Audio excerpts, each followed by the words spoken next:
Pois bem, bom dia a todos. É com grande satisfação que damos início a mais um painel tributário preparado pela equipe técnica da CCA Bernardon.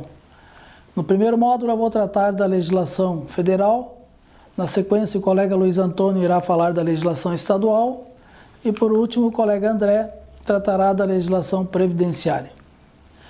Relativamente à legislação federal, o primeiro ponto que a gente traz para apresentar para os senhores diz respeito a um assunto que já foi debatido na semana passada, que é a solução de consulta COSIT da Receita Federal número 164/2021, que tratou sobre matéria ligada à tomada de crédito de PIS e das contribuições PIS da COFINS sobre os gastos ligados à Covid, álcool gel e luvas. Em função de várias consultas que a gente recebeu, nós gostaríamos de clarear aqui a informação da semana passada de que essa solução de consulta, a Receita Federal só admite como direito a crédito, portanto classificado como insumo, os gastos com álcool gel e as luvas dentro do processo da Covid, da pandemia da Covid, quando esses desembolsos tiverem sido direcionados para a produção de bens. Então, as demais pessoas jurídicas da atividade comercial ou de prestação de serviço, a Receita Federal não reconheceu esse direito. A solução de consulta ela é restritiva, como nós já dissemos na semana passada. Muito embora a nossa interpretação é que essa decisão da Receita, esse reconhecimento somente para as atividades de produção de bens, somente quando esses desembolsos tiverem sido empregados, aplicados para funcionários que estejam na linha de produção, ela é restritiva, ou seja, nós temos que analisar de uma forma mais ampla. E o conceito de insumo, já que foi julgado pelo STF, ele diz respeito também dentro do aspecto da necessidade e da essencialidade. Então, muitas as pessoas jurídicas da atividade comercial ou de prestação de serviço foram obrigados a fazer desembolso com a aquisição desses itens, dessas mercadorias, luvas e álcool gel, para poder abrirem as suas portas, supermercados, farmácias. Então, todos esses estabelecimentos que ficaram obrigados a adquirir esses bens, essas mercadorias, para poder funcionar, para poder botar em funcionamento os seus negócios, também, no nosso entender, estariam dentro da necessidade do direito de tomada de crédito, porque se trata de uma necessidade para poder abrir as portas.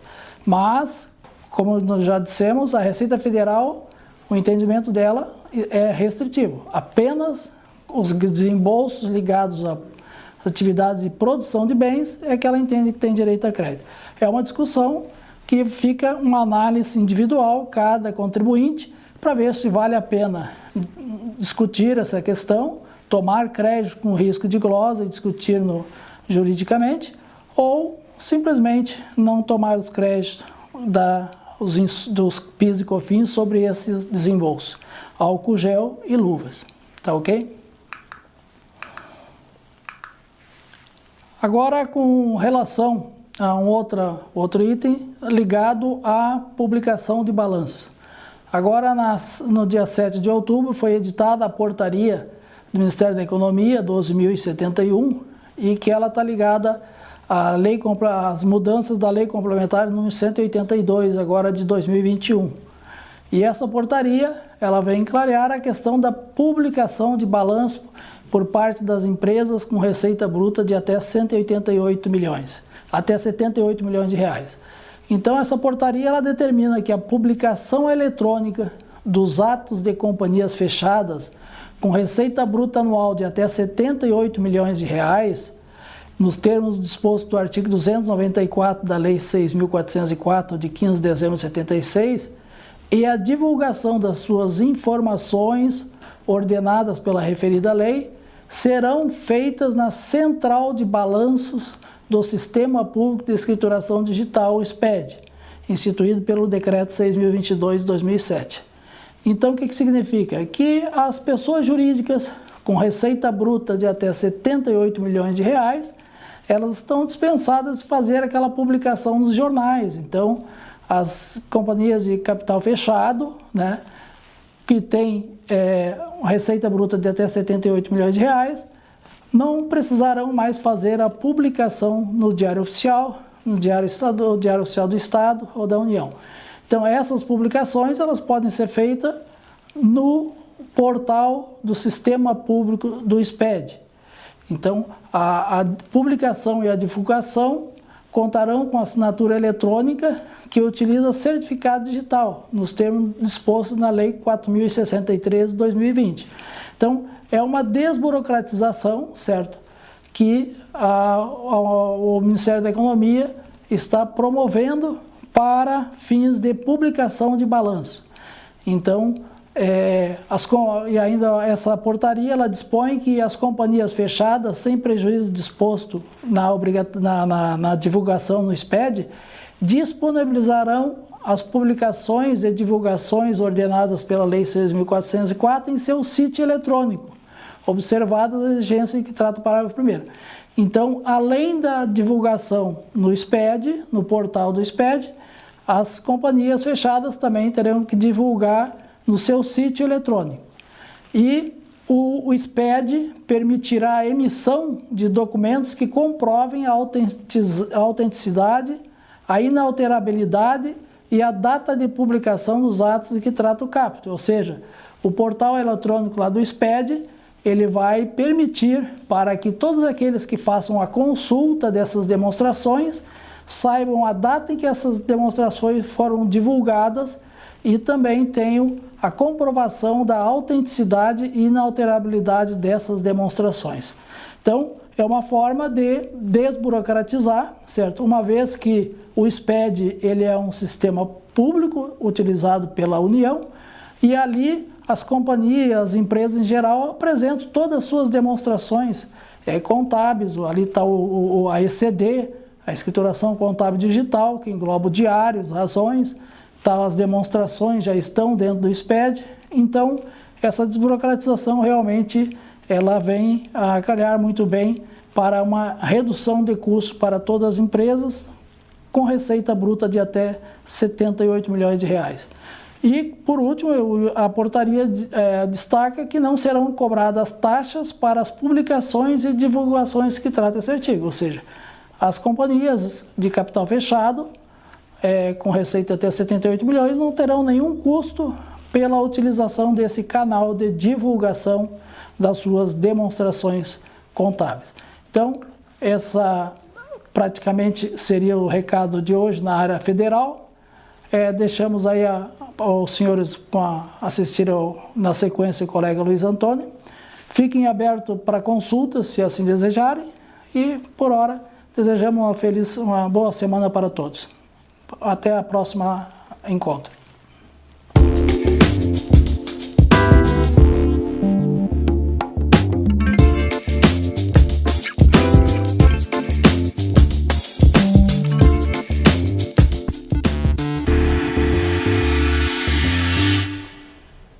Bom dia a todos. Então, dando continuidade ao painel tributário da CCA, vamos tratar agora da legislação estadual, mais especificamente as vinculadas ao CONFAS, que traz orientações para todos os estados, e nós selecionamos alguns convênios e um ajuste CINIEF, que envolve o estado do Rio Grande do Sul especificamente, que é a nossa base aqui.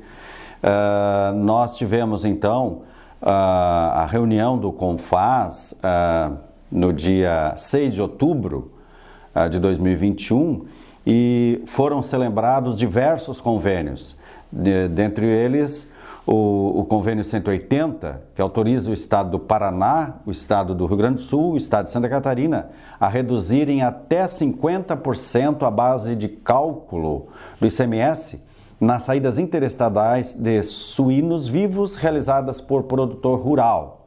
Os efeitos deste convênio, então, é a partir do primeiro dia do primeiro mês subsequente ao da ratificação nacional e vigorará até o dia 31 de julho de 2022. O segundo convênio que gostaríamos de destacar é o 181, e ele também autoriza os mesmos estados, Paraná, Rio Grande do Sul e Santa Catarina, a reduzirem até 90% a base de cálculo na saída de alho, realizada por produtor rural e cooperativas de produtores rurais, em substituição aos créditos fiscais a que teriam direito, né, na forma da legislação específica. Tá? Também o convênio 185, que autoriza agora somente o estado do Rio Grande do Sul a reduzir a base de cálculo de forma que a carga tributária seja equivalente a 12% nas saídas internas de telhas de fibrocimento, classificados na posição NCM, né, 6811, tijolos refratários da 6902-2010 e também manilhas de concreto da posição 6810-9100 da NCM/SH, Sistema Harmonizado. E por último, o convênio 186, que dispõe sobre a adesão do Estado do Rio Grande do Sul e também altera o próprio convênio original, o 41 de 2005, que autoriza as unidades federadas a conceder redução da base de cálculo do ICMS nas saídas internas de areia lavadas ou não. Então, o Rio Grande do Sul foi inserido no convênio 41 e houve a alteração específica correspondente. Depois tivemos, ainda em nível de CONFAS, o protocolo número 48, ele trata do ICMS, substituição tributária de materiais de limpeza, tá? Na verdade, continua as mesmas regras, continuam os mesmos critérios, os mesmos produtos, né? Apenas houve uma convalidação daquilo que já estava sendo realizado, né? Porque diversos outros estados participavam desse mesmo convênio e agora, então, ficaram Rio Grande do Sul e São Paulo, tá? Então, basicamente, esta é uma alteração, digamos assim, em nível de ajuste técnico, né? Relativamente à substituição tributária e também da própria antecipação do recolhimento do ICMS substituição tributária com o encerramento da tributação. Tá? Então, apenas um ajuste técnico. Não houve alteração substancial quanto à tributação em si da substituição tributária sobre os materiais de limpeza, mas sim os estados envolvidos, né, que já estavam relacionados em um outro protocolo. E por último, então, uma orientação normativa, as instruções normativas, né, que o Rio Grande do Sul publica para a orientação do contribuinte e da própria fiscalização, ela é referente ao cadastro do ICMS, né, inscrição estadual, o Cadastro Geral de Contribuintes do Tesouro Estadual, quanto à suspensão desta inscrição, a suspensão cadastral. A instrução normativa número 83, ela acrescenta mais uma hipótese em que o fiscal de tributos estaduais, né, de uma determinada delegacia da Receita Estadual, tenha poderes para suspender a inscrição de um contribuinte. Ele já tinha poderes para os casos em que ocorre endereço declarado, né, do contribuinte, mas este não é localizado naquele endereço. Então, é uma inscrição com um endereço falso, né? Então, o fiscal já tinha poderes para suspender a inscrição estadual. E também o caso em que exerça atividades ou não for encontrado em atividade no endereço declarado. Também já tinha esta possibilidade para suspender. Agora, nós temos também quando apresentar movimentação de mercadorias incompatíveis com a sua capacidade financeira, suas aquisições ou suas vendas. Então, foi acrescentado mais um item de possibilidade para suspensão da inscrição cadastral. Isso é importante, né? Principalmente para os adquirentes das mercadorias que devem ficar atentos quanto à inscrição do ICMS dos seus respectivos fornecedores. Então, basicamente seriam estas as alterações que nós traríamos neste painel. E agora, então, eu passo a palavra para o colega André, que vai tratar das alterações vinculadas à legislação previdenciária. Um bom dia a todos e também uma boa semana e muito obrigado pela sua atenção.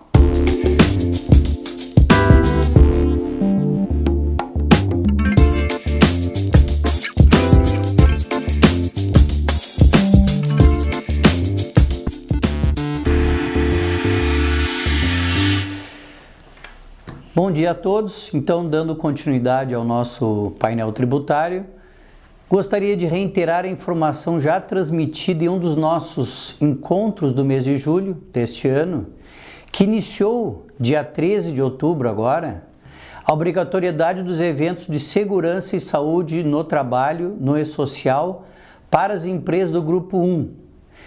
Nesse grupo de eventos enquadram-se o S2210, que é da comunicação de acidentes de trabalho, o S2220, monitoramento da saúde do trabalhador, e o S2240, condições ambientais do trabalho e agentes nocivos.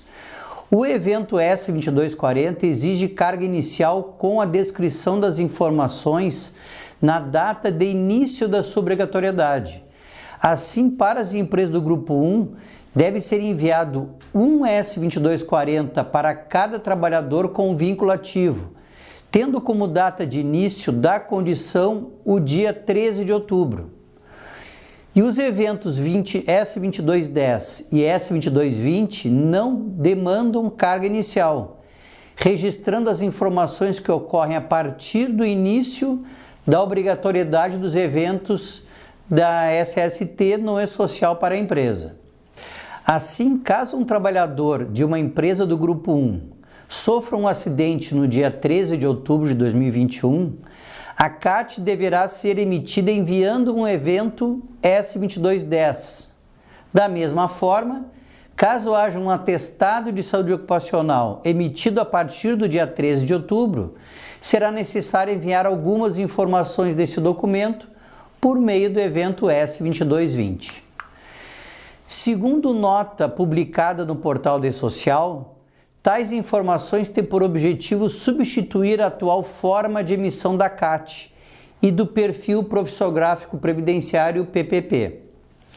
O e-social será o canal de emissão da CAT para os empregadores contribuintes obrigados, sendo que os demais legitimados à emissão da CAT continuarão fazendo a comunicação utilizando o atual sistema, denominado CAT Web, não sendo mais possível o protocolo do formulário em meio físico nas agências da Previdência Social. Quanto ao PPP, regra geral, a substituição do documento físico pelo eletrônico ocorrerá assim que iniciada a obrigatoriedade dos eventos da área de segurança e saúde do trabalho para o grupo de empresas. Entretanto, para o Grupo 1, embora estejam obrigadas ao envio das informações de SST a partir de 13 de outubro, a substituição do PPP em meio físico pelo eletrônico somente ocorrerá em 13 de janeiro de 2022, ou seja, haverá período em que, embora a informação seja encaminhada ao e-social, o PPP ainda deverá ser emitido em meio físico, sendo que o PPP eletrônico somente registrará as informações de exposição do segurado a partir de 3 de janeiro de 2022. Outro assunto que gostaríamos de comunicar trata-se do produtor rural pessoa física. Informamos que foi confirmado, em resposta à consulta encaminhada à Central de Atendimento do e-social, a existência de um erro no cálculo do CEST e SENAT para o empregador com classificação tributária 21, que é o caso do produtor rural pessoa física. O e-social está retendo o CEST e SENAT, mesmo quando o contratante do freteiro autônomo é um produtor rural pessoa física, o que não está correto, já que neste caso a retenção não é devida. Como a substituição da GFIP pela DCTF Web para os produtores rurais pessoas físicas ocorrerá já nessa competência de outubro de 2021, a expectativa é que em breve deverá ser providenciada a correção no sistema, sob pena de gerar uma divergência entre o que for informado e o que tiver que ser recolhido, já que não foi feita a retenção do SEST-SENAT do freiteiro autônomo. Por fim, gostaria de informar que foi publicada a versão número 19 do Manual de Movimentação da Conta Vinculada do FGTS, que disciplina a movimentação das contas vinculadas do Fundo de Garantia pelos trabalhadores, diretores não empregados, respectivos dependentes e empregadores. Segundo a nova versão do manual, a movimentação da conta vinculada do Fundo de Garantia por motivo de doença grave será realizada mediante o ateste da condição de saúde para fins de saque do Fundo de Garantia pelo perito médico federal. O novo Manual de Movimentação da Conta Vinculada do Fundo de Garantia já está disponível para download no site da Caixa Econômica Federal. Com isso, concluímos as informações que gostaríamos de transmitir a vocês no painel tributário de hoje. Mas antes de encerrarmos, eu gostaria de fazer um convite para vocês. A CCA Bernardon agora está no Instagram, então nos siga na rede para ficar atualizado dos nossos informativos, cursos e painéis tributários. Agradeço a participação de todos e desejo-lhes um bom dia e uma ótima semana.